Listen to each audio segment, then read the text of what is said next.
Don't just do something, sit there. Vietnamese Buddhist Zen മാസ്റ്ററും peace ആക്ടിവിസ്റ്റുമായിരുന്ന Thich Nhat ഹാനിൻ്റെ ഒരു കോട്ടാണിത്. വളരെ രസകരമായ ചെറിയ ഒരു കോട്ട്. നമ്മളൊക്കെ കൂടുതലും കേട്ടിരിക്കുന്നത് don't just sit there, do something എന്നല്ലേ. വെറുതെ ഇങ്ങനെ ഇരുന്നാൽ പോരാ, എന്തെങ്കിലുമൊക്കെ ചെയ്യണം. ഇതല്ലേ നമ്മൾ കേട്ട് വളർന്നത്. പക്ഷേ ദ ഫാദർ ഓഫ് മൈൻഡ്ഫുൾനെസ് എന്നറിയപ്പെടുന്ന ടിക് നാറ്റ് ഹാൻ പറയുന്നത് നേരെ വിപരീതമാണ്. Don't just do something, sit there. വെറുതെ എന്തെങ്കിലും ചെയ്യരുത്, അവിടെ ഇരിക്കുക. സിറ്റ് ദെയർ എന്നത് മാനസിക തലത്തിലാണ് ഇവിടെ ഉദ്ദേശിക്കുന്നത്. നമ്മുടെ മനസ്സാന്നിധ്യം, ആത്മപരിശോധനയ്ക്ക് വേണ്ട സ്റ്റിൽനെസ് എന്നിവയുടെ പ്രാധാന്യമാണ് സിറ്റ് ദെയർ എന്നതുകൊണ്ട് ഇവിടെ ഉദ്ദേശിക്കുന്നത്. വളരെ ബിസി ആയുള്ള ഇന്നത്തെ ലൈഫിൽ നമുക്കൊന്നിലും ശ്രദ്ധ കേന്ദ്രീകരിക്കാൻ പറ്റാത്ത വിധത്തിലുള്ള ഡിസ്ട്രാക്ഷൻസ് ആണ് ചുറ്റിലും, അല്ലേ? അപ്പോൾ കാര്യങ്ങൾ തിരക്കുകൂട്ടി ചെയ്യുന്നതിന് പകരം നിരീക്ഷിക്കുക, ശ്രദ്ധാലുവായിരിക്കുക. Be present while doing things. കാരണം ഈ തിരക്കേറിയ ലോകത്ത് നമ്മൾ ആരാണെന്നും എന്തൊക്കെ കാര്യങ്ങളാണ് നമ്മൾ ചെയ്യേണ്ടതെന്നും നമുക്ക് തന്നെ ചിലപ്പോൾ മനസ്സിലാകാതെ പോകുന്നുണ്ട്. അതുകൊണ്ട് തന്നെ വളരെ പ്രസക്തമായ ഒരു ചോദ്യം നമ്മൾ ചോദിക്കേണ്ടതുണ്ട്. Are you a human being or a human doing? ഈ ചോദ്യം തന്നെയാണ് ഇന്നത്തെ ടോപ്പിക്. തിരക്ക് പിടിച്ച ഈ ലോകത്ത് നമ്മളൊരു ഹ്യൂമൻ ബീയിങ് ആയി ജീവിക്കാൻ മറന്നു പോകുന്നുണ്ടോ? ചിന്തിക്കേണ്ട ഒരു കാര്യം തന്നെയാണിത്. നാം ജീവിതത്തെ എങ്ങനെ കാണുന്നു, എങ്ങനെ അനുഭവിക്കുന്നു എന്നതിനനുസരിച്ചിരിക്കും നമ്മളൊരു ഹ്യൂമൻ ബീയിങ് ആയാണോ അതോ ഹ്യൂമൻ ഡൂയിങ് ആയാണോ ജീവിക്കുന്നത് എന്ന്. ഡൂയിങ്ങിൽ, അതായത് നമ്മുടെ പ്രവൃത്തികളിൽ നമ്മുടെ ഉള്ളിലെ ബീയിങ് നഷ്ടപ്പെടുന്നുണ്ടോ എന്ന് നമ്മൾ നോക്കണം. എന്ന് വെച്ചാൽ നമ്മുടെ അസ്തിത്വബോധം നഷ്ടപ്പെടുന്ന രീതിയിലാണോ നമ്മുടെ പ്രവൃത്തികൾ? ഈ ഒരു ചോദ്യം നമ്മൾ എന്താണെന്നും എങ്ങനെയാണ് കാര്യങ്ങൾ ചെയ്യേണ്ടതെന്നും ഒരു അവെയർനെസ്, അവബോധം ഉണ്ടാക്കുന്നതിന് സഹായിക്കും. അതെങ്ങനെയാണെന്ന് നമുക്ക് നോക്കാം.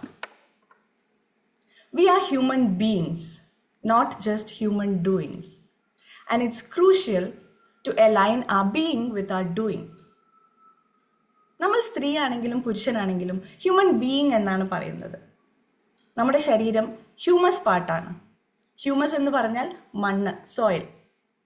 ഈ സോയിലിൻ്റെ ഉള്ളിൽ ഒരു സോൾ പാർട്ടുണ്ട്, ദ എനർജി പാർട്ട്. അതാണ് ബീയിങ്, ആത്മാവ്. ഈ ശരീരവും ആത്മാവും കൂടി ചേരുമ്പോഴാണ് ഹ്യൂമൻ ബീയിങ് എന്ന് വിളിക്കുന്നത്. നമ്മുടെ ഡൂയിങ്സ് എന്ന് പറഞ്ഞാൽ നമ്മുടെ ചിന്തകൾ, ശീലങ്ങൾ, പ്രേരണകൾ എന്നിവയൊക്കെ അടിസ്ഥാനമാക്കി നമ്മൾ ചെയ്യുന്ന കാര്യങ്ങളാണ്. പക്ഷേ നമ്മുടെ അസ്തിത്വം മറന്നുകൊണ്ട് ശീലങ്ങളുടെയും പ്രേരണകളുടെയും അടിമയായിട്ടാണോ നമ്മൾ പ്രവർത്തിക്കുന്നത് എന്ന് നമ്മൾ ശ്രദ്ധിക്കേണ്ട ഒരു കാര്യമാണ്. എന്ന് വെച്ചാൽ ഹ്യൂമൻ ബീയിങ് ആണെന്ന് മറന്നുകൊണ്ട് ഒരു ഹ്യൂമൻ ഡൂയിങ് മാത്രമായി മാറുന്നുണ്ടോ നമ്മൾ എന്ന് നോക്കണം. For that it's crucial to align our being with our doing. ഇവ രണ്ടും വിന്യസിക്കേണ്ടത് വളരെ പ്രധാനമാണ്. ഇവ തമ്മിലുള്ള തെറ്റായ ക്രമീകരണം, മിസ്അലൈൻമെൻറ്റ്, നമ്മുടെ ജീവിതം താറുമാറാക്കാം.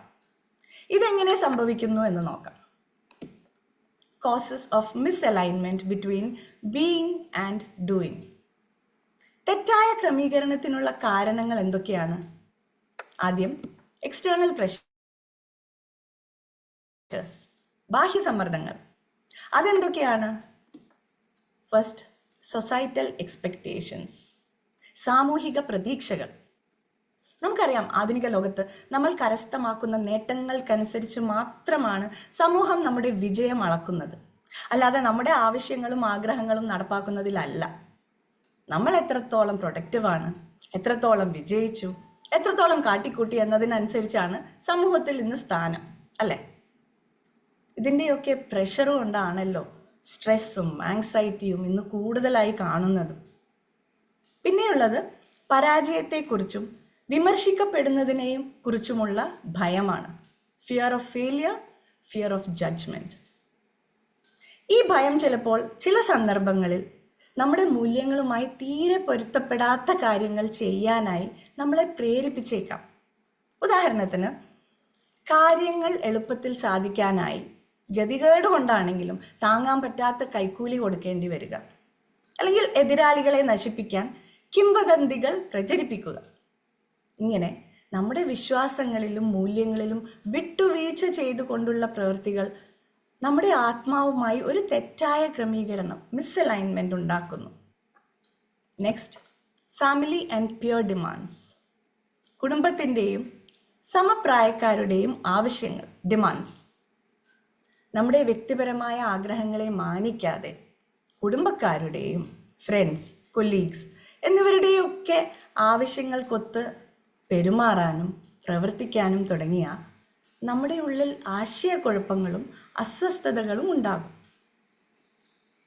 ഇത് നമ്മുടെ യഥാർത്ഥ ഐഡന്റിറ്റിയുമായി പൊരുത്തപ്പെടാത്ത രീതികളിൽ പ്രവർത്തിക്കാൻ നമ്മളെ പ്രേരിപ്പിക്കും. നമ്മളല്ലാതാവും. ചെയ്യുന്ന കാര്യങ്ങളിൽ ഒന്നും തൃപ്തിയും സന്തോഷവും പിന്നെ നമുക്കുണ്ടാവില്ല. നിരാശാജനകമായ ഒരു ജീവിതമായിരിക്കും പിന്നെ ഉണ്ടാവുക. And this can also effect relationships. ബന്ധങ്ങൾ അകന്നു പോകാനും കലഹങ്ങൾ ഉണ്ടാവാനുമൊക്കെ ഇത് കാരണമാവും. സ്പൗസിൻ്റെ ഇഷ്ടങ്ങൾക്കനുസരിച്ച് മാത്രം വീർപ്പ് മുട്ടി ജീവിക്കുന്ന പാർട്ട്നേഴ്സ് ഉണ്ട്. പേരൻസിൻ്റെ മാത്രം താല്പര്യങ്ങൾക്കനുസരിച്ച് പ്രൊഫഷൻ ചൂസ് ചെയ്യേണ്ടി വരുന്ന മക്കളുണ്ട്, അല്ലേ? ചെയ്യുന്ന കാര്യത്തിൽ ഒട്ടും പാഷൻ ഇല്ലെങ്കിൽ stress, work stress, life stress എല്ലാം അനുഭവിക്കേണ്ടി വരും. ശരിയല്ലേ? കാലക്രമേണ എന്താണ് സംഭവിക്കുന്നത്? ആന്തരിക സംഘർഷം മൂലം they lose their original identity. അതും മിസ്അലൈൻമെന്റ് ആണ്. നെക്സ്റ്റ് കംസ് ഇന്റേണൽ പ്രഷേഴ്സ്, ആന്തരിക സമ്മർദ്ദങ്ങൾ. അതിനുള്ള കാരണങ്ങൾ എന്തൊക്കെയാണ്? ലാക്ക് ഓഫ് സെൽഫ് അവെയർനെസ്, അവബോധത്തിൻ്റെ അഭാവം. സ്വന്തം മൂല്യങ്ങളെക്കുറിച്ചും ആഗ്രഹങ്ങളെക്കുറിച്ചും അവബോധമില്ലെങ്കിൽ വ്യക്തിഗത വളർച്ചയെ തടയുന്ന പ്രവൃത്തികളിൽ നമ്മൾ ഏർപ്പെട്ടു പോകാം. സ്വന്തം കഴിവുകളെ മനസ്സിലാക്കാതെ മറ്റുള്ളവരെ പോലെയാവാനും സ്വന്തം സന്തോഷം നോക്കാതെ മറ്റുള്ളവരെ സന്തോഷിപ്പിക്കുവാനുള്ള പ്രവൃത്തികൾ ചെയ്യുന്നവരായി നമ്മൾ മാറിയേക്കാം. അവരാണ് പീപ്പിൾ പ്ലീസേഴ്സ്. ഉദാഹരണത്തിന്, കൂട്ടുകാരെ മുഷിപ്പിക്കാതിരിക്കാൻ, പിണക്കാതിരിക്കാൻ പുകവലി അല്ലെങ്കിൽ മദ്യപാനം പോലുള്ള ശീലങ്ങൾ സ്വീകരിച്ചേക്കാം. ഇതിനൊക്കെ കാരണം എന്താണ്? താൻ ഒറ്റപ്പെട്ടു പോകുമോ എന്ന ഭയം തന്നെയാണ് പീപ്പിൾ പ്ലീസിങ്ങിൻ്റെയും അടിസ്ഥാന കാരണം. ഈ ഭയം നമുക്ക് താല്പര്യമില്ലാത്ത കാര്യങ്ങൾക്ക് പോലും യെസ് പറയാൻ നമ്മളെ പ്രേരിപ്പിക്കും. ശരിയല്ലേ? Again, this also causes misalignment. Next, perfectionism, പരിപൂർണത നേടാനുള്ള ആഗ്രഹം. പെർഫെക്ഷനിസം കൊണ്ട് എന്താണ് സംഭവിക്കുന്നത്? നമ്മൾ നമ്മളെ തന്നെ അവഗണിച്ചുകൊണ്ട് കാര്യങ്ങളൊക്കെ വളരെ കൃത്യമായി ചെയ്യുന്നതിൽ ആവശ്യത്തിലും കൂടുതൽ ശ്രദ്ധ കേന്ദ്രീകരിക്കുന്നു. അമിതമായി ജോലി ചെയ്യുന്നു. അപ്പോഴും സ്ട്രെസ്സാണ് ഉണ്ടാവുന്നത്. We feel physically and mentally drained out. ഈ പറഞ്ഞ എക്സ്റ്റേണൽ പ്രഷേഴ്സ്, ഇൻറ്റേർണൽ പ്രഷേഴ്സ് ഒക്കെ ഒരു ശൂന്യതാബോധമാണ് നമ്മളിൽ ഉണ്ടാക്കുന്നത്. It causes an emptiness inside. അതുകൊണ്ട് തന്നെ നമ്മുടെ പ്രവൃത്തികൾ എപ്പോഴും നമ്മുടെ ആധികാരികതയുമായി, നമ്മുടെ ഒത്തൻറ്റിസിറ്റിയുമായി പൊരുത്തപ്പെടുന്നതായിരിക്കണം. They should align with each other. So now let's see how to align our being and our doing. First, we have to clarify our core values. അടിസ്ഥാന മൂല്യങ്ങൾ വ്യക്തമാക്കണം. നമ്മുടെ ആന്തരിക വളർച്ചയ്ക്ക് ആവശ്യമായ മൂല്യങ്ങൾ നമ്മൾ മനസ്സിലാക്കിക്കൊണ്ട് അതിനോട് പൊരുത്തപ്പെടുന്ന കാര്യങ്ങൾ വേണം നമ്മൾ ചെയ്യാൻ. ജീവിതത്തിലെ പല റോളുകളിലും ലേബിളുകളിലും കുടുങ്ങിക്കൊണ്ട് സ്വന്തം കാര്യം മറന്നുകൊണ്ട് നമ്മൾ ഒരിക്കലും പ്രവർത്തിക്കരുത്. എന്ന് വെച്ചാൽ സ്വന്തം ആഗ്രഹങ്ങളെയും ലക്ഷ്യങ്ങളെയും അവഗണിക്കരുത് എന്നാണ് അർത്ഥം. നമ്മുടെ കാര്യങ്ങൾ നമ്മൾ മാനിച്ചാലേ മറ്റുള്ളവരും മാനിക്കൂ. ശരിയല്ലേ? അതുകൊണ്ട് തന്നെ സ്വന്തം മൂല്യങ്ങൾ മാനിച്ചുകൊണ്ട് കാര്യങ്ങൾ പരമാവധി ചെയ്യുക. അങ്ങനെ ഓരോ കാര്യം ചെയ്യുമ്പോഴും സ്വയം ചോദിക്കണം, how do I feel while doing this?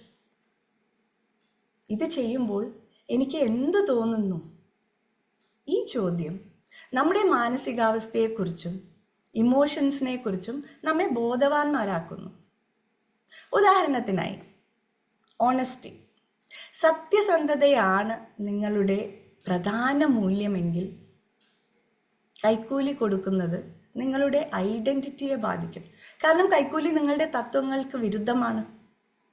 ഇത് കുറ്റബോധത്തിനും ആത്മാഭിമാനം നഷ്ടപ്പെടുന്നതിനും കാരണമാകുന്നു. മിനിഞ്ഞാന്ന് ജോർജ് സർ പറഞ്ഞു തന്ന പോലെ എന്ത് വന്നാലും നമ്മൾ നമ്മുടെ ആത്മാഭിമാനം നഷ്ടപ്പെടുത്തരുത്. നമ്മൾ മനസ്സിലാക്കേണ്ട ഒരു കാര്യം, എന്തിനു വേണ്ടി നമ്മൾ നിലകൊള്ളുന്നു എന്നുള്ളതും നമ്മുടെ പ്രവൃത്തികളും, അത് രണ്ടും തമ്മിൽ വൈരുദ്ധ്യം ഒരിക്കലും ഉണ്ടാവരുത്. അതുണ്ടാകുമ്പോൾ നമ്മുടെ അസ്തിത്വം, ഐഡൻറ്റിറ്റി ഒക്കെ ഇല്ലാതാവുകയാണ് ചെയ്യുന്നത്. അതുകൊണ്ട് തന്നെ ഒരു കാര്യം ചെയ്യുമ്പോൾ മനസ്സിൽ പിരിമുറുക്കമാണോ ഉണ്ടാകുന്നത്, അതോ സമാധാനമാണോ നമുക്ക് കിട്ടുന്നത് എന്ന് നോക്കണം. എന്നിട്ട് അതിനനുസരിച്ച് നമ്മുടെ സ്വയത്തെ പരിപോഷിപ്പിക്കുന്ന വിധത്തിൽ കാര്യങ്ങൾ ചെയ്യണം. That will help to align our being and our doing. Next, set intentional goals. മനഃപൂർവമായ ലക്ഷ്യങ്ങൾ നിശ്ചയിക്കുക.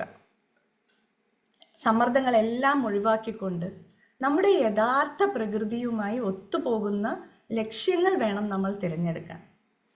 നമ്മുടെ കഴിവിനനുസരിച്ച് ആ ലക്ഷ്യങ്ങൾക്ക് വേണ്ടി ആത്മാർത്ഥമായി പ്രവർത്തിക്കണം. ലക്ഷ്യങ്ങൾ സ്ഥാപിക്കുമ്പോൾ എന്തെങ്കിലും ആശയക്കുഴപ്പം ഉണ്ടായാൽ എന്താണ് ആ ആശയക്കുഴപ്പത്തിന് കാരണമെന്ന് നമ്മൾ കണ്ടുപിടിക്കണം. ചിലപ്പോൾ ഒരു നെഗറ്റീവ് ബിലീഫ് ആയിരിക്കാം ആ അസ്വസ്ഥത ഉണ്ടാക്കുന്നത്. ഉദ്ദേശ്യ ലക്ഷ്യങ്ങൾ സ്ഥാപിക്കുന്നതിന് ചിലപ്പോൾ അതൊരു വെല്ലുവിളിയായിരിക്കാം, തടസ്സമായിരിക്കാം. ഉദാഹരണത്തിന്, I'm not good enough എന്നതാണ് നിങ്ങളുടെ നെഗറ്റീവ് ബിലീഫ് എങ്കിൽ എന്ത് ഗോൾ സെറ്റ് ചെയ്താലും എന്നെ കൊണ്ട് പറ്റുമോ എന്നൊരു സംശയം ഉണ്ടാവില്ലേ? ഇത് അസ്വസ്ഥത ഉണ്ടാക്കും. So first we need to change that negative belief. നമ്മുടെ യഥാർത്ഥ മൂല്യം അഥവാ ട്രൂ ഇന്നർ വാല്യൂസ് വെളിപ്പെടുത്തുവാൻ വേണ്ടി ആ നെഗറ്റീവ് ബിലീഫ് നമ്മൾ മാറ്റിക്കളയണം ആദ്യം. അപ്പോൾ സ്വയം ചോദിക്കണം, what action should I take to reflect my true values? എൻ്റെ യഥാർത്ഥ മൂല്യങ്ങൾ പ്രതിഫലിപ്പിക്കാൻ ഞാൻ എന്ത് നടപടി എടുക്കണം? I'm not good enough എന്ന നെഗറ്റീവ് ചിന്ത മാറ്റാനായി എന്താണ് ഞാൻ ചെയ്യേണ്ടത്? എന്ത് നടപടി എടുക്കണം? അതിനായി നിങ്ങൾ ഓരോ ദിവസവും നന്നായി ചെയ്ത ഒരു കാര്യം, എന്തെങ്കിലുമൊക്കെ ഉണ്ടാവുമല്ലോ ഒരു കാര്യം, അത് അംഗീകരിക്കുകയും അതിനെക്കുറിച്ച് ചിന്തിച്ച് അഭിമാനിക്കുകയും ചെയ്യുക. അത് എത്ര ചെറിയ കാര്യമായാലും ശരി. Acknowledge at least one good action that you do daily. കുറച്ച് ദിവസങ്ങൾ അടുപ്പിച്ച് ഇങ്ങനെ ചെയ്താൽ നമ്മുടെ ചിന്തകളിൽ പോസിറ്റിവിറ്റി ഉണ്ടാവും. പോസിറ്റീവായി നമ്മൾ മാറും. പിന്നീട് നമ്മുടെ ലക്ഷ്യം നമ്മുടെ പാഷനായി മാറും. This also aligns our being with our doing. Next, embrace mindful action. Mindful action സ്വീകരിക്കുക. ഇന്നലെ ഉണ്ണികൃഷ്ണൻ സർ എടുത്ത ടോപ്പിക് അത് മൈൻഡ്ഫുൾനെസ് ആയിരുന്നു. ഈ പ്ലാറ്റ്ഫോമിൽ ഏറ്റവും കൂടുതൽ ഊന്നി പറയുന്ന ഒരു ടൂളാണ് മൈൻഡ്ഫുൾനെസ്. ഇന്ന് അശോക് സാറും എക്സാമ്പിൾസ് പറഞ്ഞുകൊണ്ട് വളരെ വിശദമായി നമുക്ക് പറഞ്ഞു തന്നു.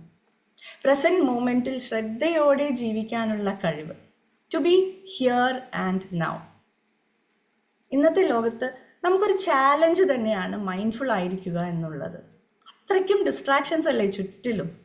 Phone notifications, social media, multi tasking, ഇതെല്ലാം കാരണം മനസ്സ് പ്രസൻറ്റ് മൊമെൻറ്റിൽ ഫോക്കസ്ഡായി നിൽക്കുന്നില്ല. അതാണ് പ്രശ്നം. ഈ ഡിസ്ട്രാക്ഷൻസ് കാരണം മാത്രമാണ് നമ്മളിന്ന് കൂടുതൽ ബിസി ആയിരിക്കുന്നതും. അത് നമ്മൾ അറിയുന്നില്ല, ചിന്തിക്കുന്നില്ല. പൊതുവേ നമ്മൾ ഇന്ന് ആരോടെങ്കിലും ഒരു അത്യാവശ്യ കാര്യം ചെയ്യാൻ പറഞ്ഞാൽ കേൾക്കുന്ന ഉത്തരം എന്താണ്? അയ്യോ എനിക്ക് സമയമില്ല കേട്ടോ. അതല്ലേ? ഇന്നത്തെ ലോകത്ത് മനുഷ്യന് താല്പര്യമുള്ള കാര്യങ്ങൾക്ക് പോലും സമയം തീരെ ഇല്ലാതായിരിക്കുന്നു. കാരണം ടോട്ടലി ഡിസ്ട്രാക്റ്റഡ് ആണ്. മൈൻഡ്ഫുള്ളായി കാര്യങ്ങൾ ചെയ്താൽ എത്ര സമയവും എനർജിയും ലാഭിക്കാമെന്നറിയോ? അതുകൊണ്ട് തന്നെ കാര്യങ്ങൾ ചെയ്യുമ്പോൾ സ്വയം ഒന്ന് ചോദിക്കണം, am I fully present in this moment? ഈ നിമിഷത്തിൽ ഞാൻ പൂർണ്ണമായും സന്നിഹിതയാണോ? എല്ലാ ഡിസ്ട്രാക്ഷൻസിൽ നിന്നും ഈ ഒരു ചോദ്യം പ്രസൻറ്റ് മൊമെൻറ്റിലേക്ക് നമ്മളെ എത്തിക്കും. ഉദാഹരണത്തിന്, നിങ്ങൾ കുടുംബത്തോടൊപ്പം ഡിന്നർ കഴിക്കുകയാണെന്ന് വിചാരിക്കും. ശ്രദ്ധിച്ചില്ലെങ്കിൽ നിങ്ങളുടെ മനസ്സ് ജോലിയിലും ഫോണിലും അറിയാതെ മുഴുകിപ്പോകും. അതുകൊണ്ട് ഡിന്നറിന് ഇരിക്കുമ്പോൾ തന്നെ am I fully present in this moment എന്ന് സ്വയം ചോദിക്കുമ്പോൾ you realise it is valuable family time. ഇത് തിരിച്ചറിഞ്ഞുകൊണ്ട് നിങ്ങൾ നിങ്ങളുടെ ഫോൺ മാറ്റി വയ്ക്കുകയും ഫാമിലിയുമായി ഇടപഴകുകയും ചെയ്യുന്നു. കുടുംബത്തോടൊപ്പമുള്ള സമയം ബന്ധങ്ങളെ ശക്തിപ്പെടുത്തുന്നു. ശരിയല്ലേ? ഇങ്ങനെ മൈൻഡ്ഫുൾ ആയിക്കൊണ്ട് കാര്യങ്ങൾ ചെയ്യുന്നത് ദൈനംദിന ജീവിതത്തിൽ കൂടുതൽ സന്തോഷം കണ്ടെത്താൻ നമ്മളെ സഹായിക്കുന്നു. Because we are blending our mindful being with a purposeful doing. ശ്രദ്ധാലുവായിക്കൊണ്ട് ലക്ഷ്യബോധത്തോടെയാണ് അപ്പോൾ നമ്മൾ പ്രവർത്തിക്കുന്നത്. അതാണ് ആ അലൈൻമെൻറ്റിനും കാരണം. When you do things from your soul, you feel a river moving in you, a joy. This is a beautiful quote by Rumi. When you do things from your soul, നിങ്ങളുടെ ആത്മാവിൽ നിന്നും നിങ്ങൾ കാര്യങ്ങൾ ചെയ്യുമ്പോൾ you feel a river moving in you, a joy. നിങ്ങൾ സന്തോഷത്തിൻ്റെ ഒരു നദി ഒഴുകുന്നതായി നിങ്ങൾക്ക് തോന്നുന്നു. സത്യമല്ലേ? നമ്മുടെ പ്രവർത്തനങ്ങൾ നമ്മുടെ ആത്മാവിൽ നിന്നും ഉടലെടുക്കുകയാണെങ്കിൽ അവ സന്തോഷവും സംതൃപ്തിയും നൽകുന്നു എന്ന ആശയമാണ് റൂമി നമുക്കിവിടെ നൽകുന്നത്. So let's do things from our soul to create a joyful life.